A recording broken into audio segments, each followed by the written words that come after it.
হাই friends, মই আয়ুষ ৰং চেনেলত সম্প্ৰচাৰিত হৈ থকা সূৰুজমুখী ধাৰাবাহিকখনৰ আজিৰ খণ্ডটো চাবলৈ বহুত বেছি ভাল লাগিব, কিয়নো আজিৰ খণ্ডটোত নন্দই ভনীমাৰ আগত তোৰ কাৰণে আজি মই মাষ্টৰৰ আগত লাজ পাব লগা হ'ল আৰু তই মাষ্টৰৰ লগত শেৱালিৰ তাত যোৱাৰ কথা ভাবিছ।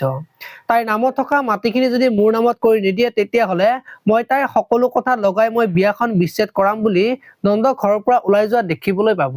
এইফালে আকৌ পৰী ঘৰত গৈ কান্দি থাকিব আৰু তেতিয়া পুৱতীয়া পৰীক ভিনদেউৱে কিবা ক'লে নেকি বুলি সুধিব।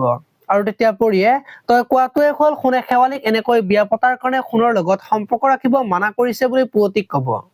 আৰু তেনেকে ভাবিব বুলি মই সপোনতো ভবা নাছিলো বুলি ক'ব আৰু সেইখিনি সময়তে পেহীয়েক আহিব আৰু তই এইবিলাক কি কৈছা বুলি ক'ব আৰু যদি বিয়াখন ভাঙি যায় কম লাজৰ কথা হ'বনে বুলি পেহীয়েকে ক'ব। এতিয়া বাৰু পৰিয়ে কি ক'ব দেখিবলৈ পাব আজিৰ খণ্ডটোত। আনফালে আকৌ মানৱ আজি ৰত্নৰ ঘৰলৈ যাব আৰু তেতিয়া ৰত্নই ঘৰলৈ কিয় আহিলি বুলি সুধিব আৰু তেতিয়া মানৱে তোক ফোন কৰিছিলো তই ফোনে ৰিচিভ নকৰিলি আৰু তোক ক'লে জানো লগ পালো হয় বুলি ক'ব আৰু মোৰ পইচা দে বুলি ক'ব আৰু তেতিয়া শুনে মানৱৰ কথাখিনি শুনি থাকিব আৰু শুনে মানৱক কিহৰ পইচা বুলি সুধিব আৰু তেতিয়া মানৱে ৰত্নই যে জুৱা খেলিবৰ কাৰণে পইচা ধাৰ লৈছে সেই সকলোবোৰ কথা কোৱা দেখিবলৈ পাব।